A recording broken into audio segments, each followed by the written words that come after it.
Lyle, Amine. I'm one of the Coast Guard Auxiliary representatives here in District 14, which encompasses the Hawaiian Islands, America Samoa, Guam, and Saipan. When people think about drinking and driving or drugging and driving, they think about cars on the roads, but boats is something that there's been a push to think about as well. Are there more boating crashes because we are an island state? So obviously being surrounded here by ocean, we do have more chances of getting into accidents here. Obviously the most common ones that you would see would be boating, people not paying attention, crashing into the coral reefs, which we saw happen this past year.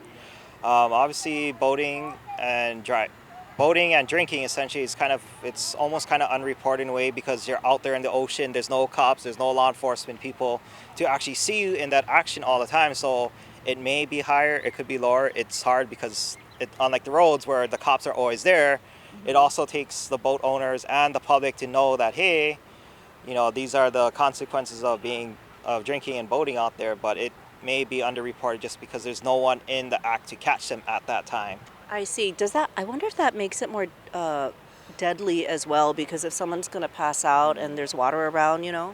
That is a good point. It is actually a lot more dangerous, especially when you're out there in the ocean elements, because obviously the waves will keep going up and down. The sun is another thing that makes you dehydrated quicker. Obviously, as the boat is going up and down, you start getting dizzier because your balances are off.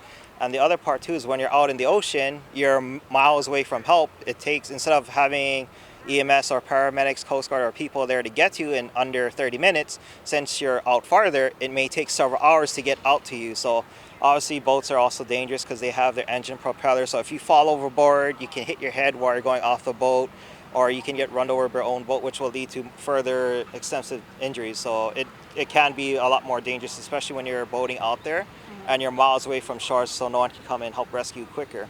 What are the statistics for Hawaii in sobriety boating crashes? All right, so this is actually just a general statistics that we compiled through the whole entire U.S., so it's not Hawaii specific.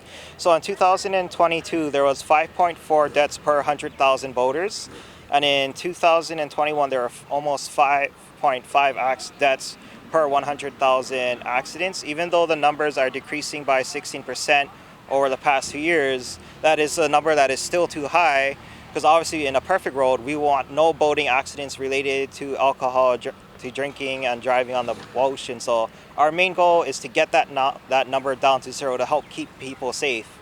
Right, and then you're saying there really is no excuse because it's the boat operator's responsibility to know about safe driving. That is correct, because it's actually a requirement here for pretty much all the United States to take a boating education course. That's some of the stuff that they highly stress too, is obviously don't be drinking while you're driving your boats, because obviously when you're out there, you're with your family, your friends, you're not only responsible for yourself, you're responsible for them, and you're also responsible for any other vessels that might be out there. So the main thing that we highly stress is obviously don't boat and drive under the influence. And then lastly, has there been an increase in the public awareness campaign to not boat and use? So there's been a push that's been going on for several years. It's called Operation Dry Water. So essentially what Operation Dry Water is, we try to do it on the 4th of July celebration, which kind of kicks off the summer months when people are more active out in the water. So what it is we try to do more outreach of the general public, saying, hey, we know that the summer is coming around, people are going to be more active on the water, they're going to be driving more, please do not drink and drive underway. Yeah, you certainly made the boating risks, although different from being in a car, not very appealing. So thank you so much for sharing this information with us, Coast Guard Auxiliarist Amine. Great. Thank you guys. Have a nice day. Thank you. Thank you.